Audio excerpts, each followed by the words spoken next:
John, was the day of the doubleheader against the Atlanta Braves when the Phillies split the doubleheader, but they won that series, taking 2 of 3.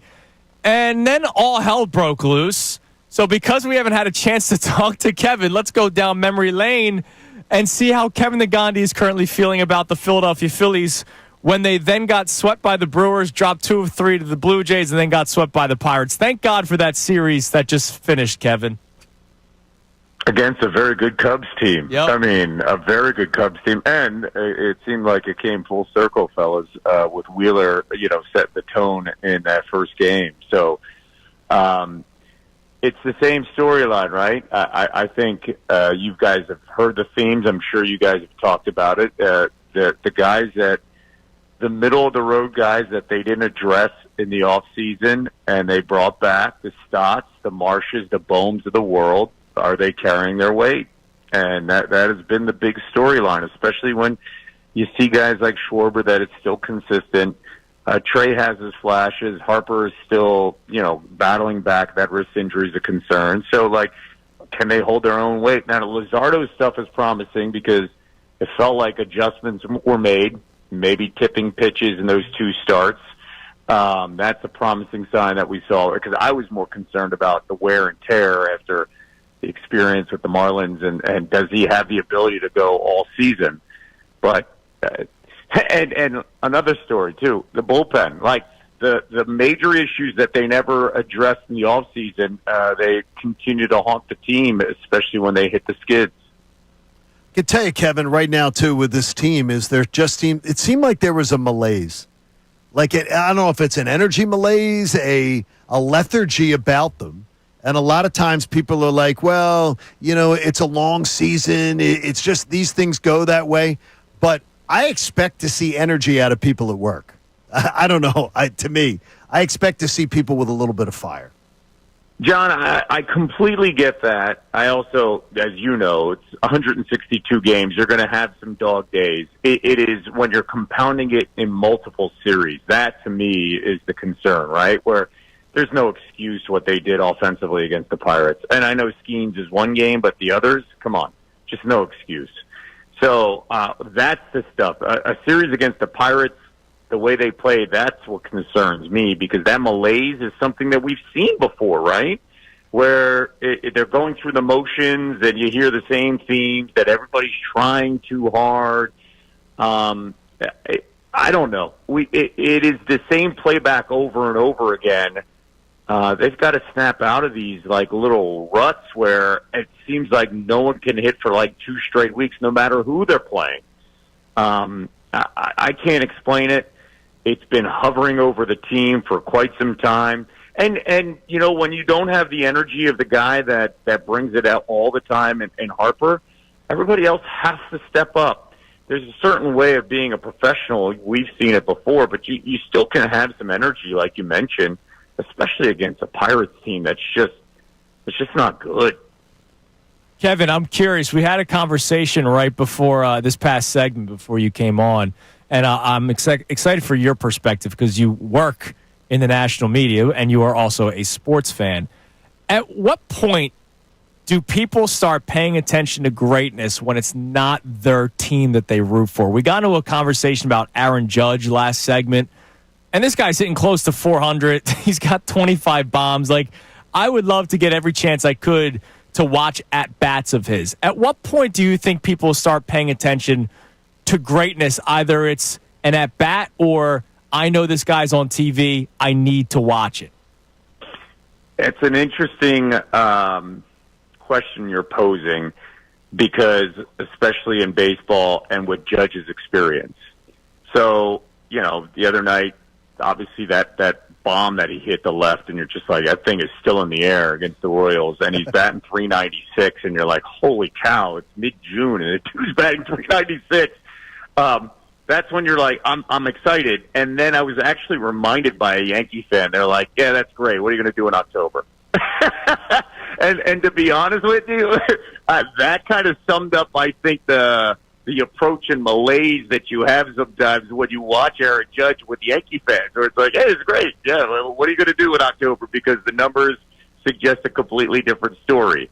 So I mean, baseball is such an interesting aspect because, guys, like, we would be like this, I think, as Philadelphia fans, if we saw Joel Embiid, like we saw 2 years ago, go off against the Spurs and drop that, 70-point night. And then I think the reaction was like, all right, we're still months away from the postseason. What are you going to do in the postseason, right? So I think nationally everybody's like, there's greatness there. But I also think there's a local fan base is like, all right, well, when it comes time to the postseason, we want to see greatness. That's where we want to see you step up and stand out. And so I take it with a grain of salt with the Aaron Judge conversation. The perfect guy, I think, is Ohtani. Like, whether it's the postseason or the regular season, the guy matches the moment no matter what. No matter what. It just seems like he finds a way to make an impact in the game and to get a big hit. We saw Freddie Freeman's phenomenal run. That can cover up a lot of things when you talk about greatness conversation. What do you do in the postseason? Are you performing? And whether that's fair or not, that's a different storyline. But that's just how we are in society. We talk about championships more than anything else. And what are you doing in a big moment? So I bring this all up full circle to Philadelphia fans. I don't want to hear about, well, Jalen Hurts did this in September and he's terrible. Well, let's look back at what he did in February. He was phenomenal. And keep that in mind. Okay, let's look at the offseason the Eagles have had right now as they enter into their 6-week vacation now before training camp begins. Is this offseason what you expected? Not what you expected? Are you content with it? Do you feel good about where they're sitting? And how do you think Howie's feeling? I think Howie's happy. I mean, especially if you have Jahad Campbell out there. And, I mean, Robinson's a beast. You've heard what Jalen Carter's talked about. I think Howie's very pleased. My curiosity about the whole thing will be, what does the secondary look like again? How does that front defensive front look now? Where is Nolan Smith in the next level? Because it feels like he's ready to take the next step. I'm curious about the offensive play calling and Patullo and where do they land here with this offensive concept moving forward? Because we saw that, when you give the reins sometimes to just throwing too much, you can form bad habits. And we saw what Saquon did magically, right? So I'm more curious than anything else, but I think Howie's in a place of, I did all the work. Now it's up to the cooks to put the ingredients together because I think the Eagles are in really good shape. Now, Kevin, excuse me, we did not have you on last week. We wanted to give you some space because you had some rough times with the family. You lost your father last week, and we want to give you the opportunity to talk about him because, your family with this show. And what you texted me yesterday is a great story, and I'd love for the people to hear about it and you be able to, have the floor to talk about your dad because, as you said to me, he's the reason why you love sports. Andrew, John, thank you for all the kind words. I honestly, and there were a handful of people, hundreds of people that have reached out through social media over the last week and a half. I've talked about it. Anytime I talk about my connection with Philadelphia sports, it's my passion through my dad. My dad came to America in the late 60s with very little money in his pocket. And as the first person in my family born in America in 1975, my connection to my father really was just Philadelphia sports. So when he would sit there and watch the Eagles and Dick Vermeil and Ron Jaworski, and I'm 6, 7, 8 years old, it's where I could have a conversation with him. And he worked his tail off 7 days a week to provide for the family and make sure we were established. But, man, his passion, he would yell at the TV screen. He would yell at Dick Vermeil and Jaws, and coincidentally, Jaws has become a good friend through the years. So I find that full circle moment for me. So he took me to my first Phillies games, my first Eagles games. He took me to my first Sixers games.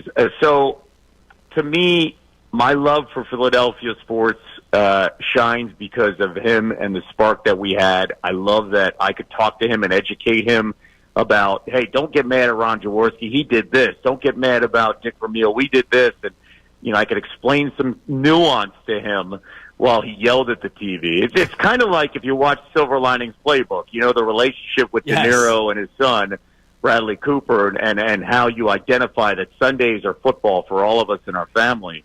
As first generation, you realize you make those connections, and then you were looked upon as the same as other Eagles fans because you have a common bond.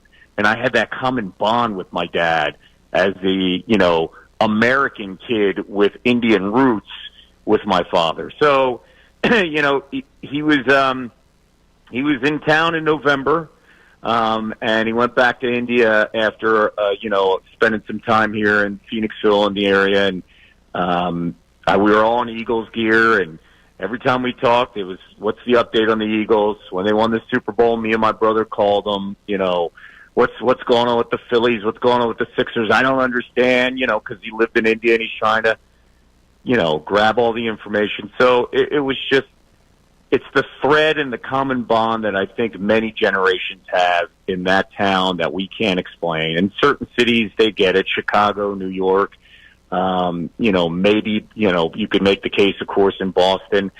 Philadelphia is one of those places, and I think that's why we can all connect as Philadelphia fans to our passion and love for sports, and you see it on TV with me every night on ESPN. And you passed it on to your children. And that's the most important. They have no choice, and that's right? the most. And that's the most. And you know what's great is that I say it all the time. My daughter thanks me all the time. Raised in a different city, and now she's a Philadelphian. But she said, "Dad, I've always been a Philadelphian. I may have been raised in Atlanta, but I was always a Philadelphian." And that's important. You gave your kids that, so you honored your father by doing that. That's so important. And, you know, to the point where, you know, I'll come downstairs and my 13-year-old will be like, "Did you see what happened to the Phillies game last night?" And I'm like, awesome. Is he your dad? Is he your dad? Is he sounding like your dad, though? Is he sounding like it skipped a generation? There's a lot of high emotions, but I think he's heard his father on Sundays. There you go. That's awesome.